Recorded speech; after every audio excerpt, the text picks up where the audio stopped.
Я врач уже много лет, Так. 54 года. В 1966 году закончил Одесский медицинский институт. В 1973 году с женой и дочкой мы приехали в Израиль.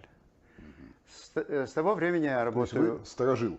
Да. То, что я предлагаю сделать, это дезинфекция носоглотки. Мы взяли количество определенное лимонного сока Так. для того, чтобы выпить и этим продезинфицировать горло. Достаточно столовой ложки.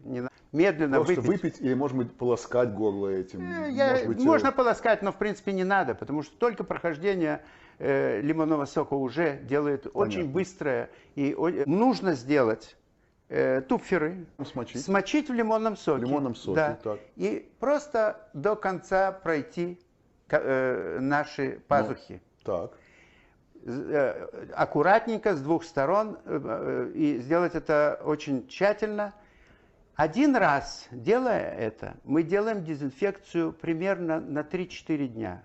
Потому что даже если мы немедленно на следующий день подхватим снова этот вирус, он должен пройти инкубацию, которая занимает по крайней мере 4-5 дней. Поэтому если один раз в 2-3 дня мы сделаем эту смешную процедуру, простую процедуру, мы просто промоем горло лимонным соком, и мы просто продезинфицируем наши пазухи носа этим же веществом. Уничтожение вируса прекращает заболевание. И он уничтожается лимонным соком.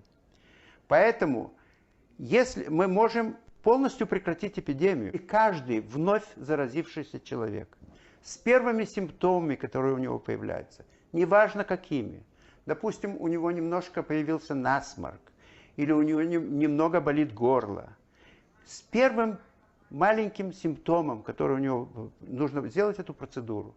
Эта процедура простая, не нужно никакого разрешения, никакого министерства, никакой фармакопеи. Сделать такую процедуру всем вместе, мы бы уничтожили то, что сегодня приводит нас к состоянию эпидемии.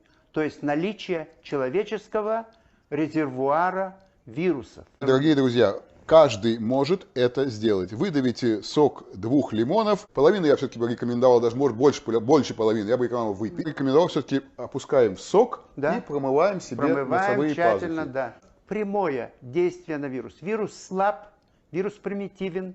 Вирус действует только потому, что мы позволяем ему действовать. Друзья, я предлагаю всем принять участие в этом. Это очень просто. Все, что нам нужно, палочка, ватка,